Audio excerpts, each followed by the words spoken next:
Doctor K Sudhakar ಅವ್ರನ್ನ ಸಂಸದರು ಅಂತ ಹೇಳ್ಕೊಳಕ್ಕೆ ನಮ್ಗೆ ನಾಚಿಕೆ ಆಗ್ತದೆ. ಅವ್ರಿಗೆ ನೈತಿಕತೆ ಮಾನ ಮರ್ಯಾದೆ ಏನೆಲ್ಲ ಇದ್ರೆ ಅವರು ರಾಜೀನಾಮೆ ಕೊಡ್ಬೇಕು. ಎಷ್ಟು ಮೇಲೆ ಎಫ್ಐಆರ್ ಹಾಕ್ತಿದ್ದೀರಿ ನೀವು? ಎಷ್ಟು ಜನರನ್ನ ಅಯ್ಯೋ ಅನಿಸ್ತಾ ಇದೆ?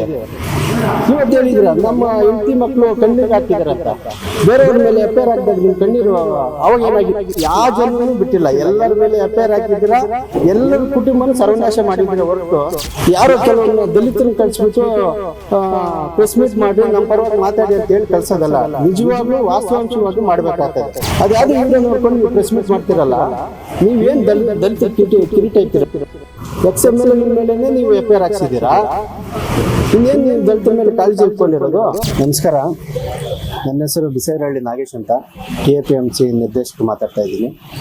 ಪಾಪ ಡಾಕ್ಟರ್ ಕೆ ಸುಧಾಕರ್ ಸಂಸದರು ನಿನ್ನೆ ಬಾಗೇಪಲ್ಲಿಯಲ್ಲಿ ಚಳೂರಲ್ಲಿ ಮಾತಾಡಿದ್ದಾರೆ. ಏನು ನನ್ನನ್ನು ಯಾಕೆ ತೆಲುಗಲ್ಲಿ ಮಾತಾಡಿದ್ದಾರೆ, ನಾನು ಯಾಕೆ ರಾಜೀನಾಮೆ ಕೊಡಬೇಕು, DC ಕಚೇರಿ ಹತ್ರ ನಿಮ್ಮ ಆಫೀಸು ಮಾನ್ಯ ಸಚಿವರಾದಂಥ ಡಾಕ್ಟರ್ MC ಸುಧಾಕರ್ ಕಚೇರಿ ಅಲ್ಲಿದೆ, ನಿಮ್ಮ ಕಚೇರಿ ಮುಂದೆ ಅವರು ಸೂಸೈಡ್ ಮಾಡ್ಕೊಂಡಿರೋದು, ನೀವು ರಾಜೀನಾಮೆ ಕೊಡಬೇಕು, ನಾವ್ಯಾಕೆ ರಾಜೀನಾಮೆ ಕೊಡಬೇಕು ಅಂತ ಹೇಳಿದ್ದಾರೆ.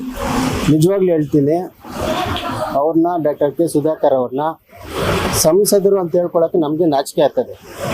ನಿಜವಾಗ್ಲೂ ಅವ್ರಿಗೆ ನೈತಿಕತೆ ಮಾನ ಮರ್ಯಾದೆ ಏನೆಲ್ಲ ಇದ್ರೆ ಅವರು ರಾಜೀನಾಮೆ ಕೊಡಬೇಕು. ಯಾರು? ಡಾಕ್ಟರ್ ಕೆ ಸುಧಾಕರ್ ಅವರು. ದಲಿತರ ಮೇಲೆ ಏನು ನಿಮ್ಗೆ ಕಾಳಜಿ ಇದೆ?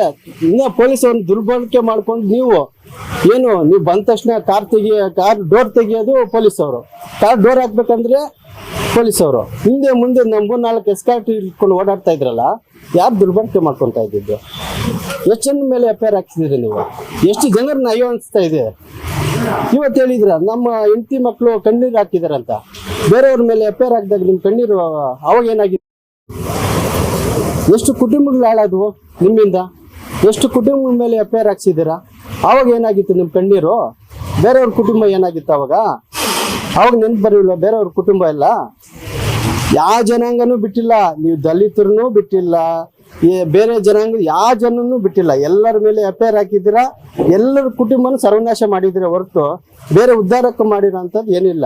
ಯಾರೋ ಕೆಲವೊಂದು ದಲಿತರನ್ನ ಕಳಿಸ್ಬಿಟ್ಟು ಪ್ರೆಸ್ ಮೀಟ್ ಮಾಡಿ ನಮ್ಮ ಪರವಾಗಿ ಮಾತಾಡಿ ಅಂತ ಹೇಳಿ ಕಳ್ಸೋದಲ್ಲ, ನಿಜವಾಗ್ಲೂ ವಾಸ್ತವಾಂಶವಾಗಿ ಮಾಡ್ಬೇಕಾಗ್ತದೆ.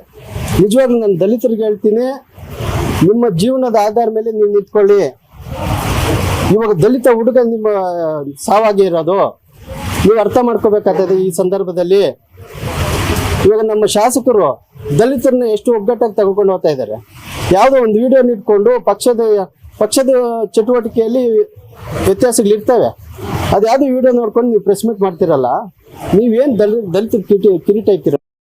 XML ಮೇಲೇನೆ ನೀವು ಎಫ್ಐಆರ್ ಹಾಕ್ಸಿದ್ದೀರಾ, ಇನ್ನೇನು ನೀವು ದಲಿತರ ಮೇಲೆ ಕಾಳಜಿ ಇಟ್ಕೊಂಡಿರೋದು? ನಮ್ಮ ಶಾಸಕರಾಗ್ಲಿ ನಮ್ಮ ಸಚಿವರಾಗ್ಲಿ ಇರುವಷ್ಟು ಅನೇಕ ರೀತಿ ಅವ್ರ ಕೊಡುಗೆಗಳಾಗಿರ್ಬೋದು, ಅವ್ರು ಏನು ಪ್ರಾಬ್ಲಮ್ ಆಗಿರ್ಬೋದು ದಲಿತರದ್ದು ಈಡೇರಿಸ್ತಾ ಇದ್ದಾರೆ. ಅವ್ರು ಬೆನ್ನೆಲುಬಾಗಿ ನಿಂತಿರೋದು ಯಾರೇ ಇದ್ರು ನಮ್ಮ ಸಚಿವರಾಗಿರ್ಬೋದು ನಮ್ಮ ಶಾಸಕರು ಅವ್ರ ದಲಿತರಿಗೆ ಬೆನ್ನೆಲುಬಾಗಿ ನಿಂತಿದ್ದಾರೆ. ದಯವಿಟ್ಟು ನೀವು ಏನೇ ಇದ್ರೂ ವಾಸ್ತವಾಂಶವಾಗಿ ಮಾತಾಡಬೇಕು.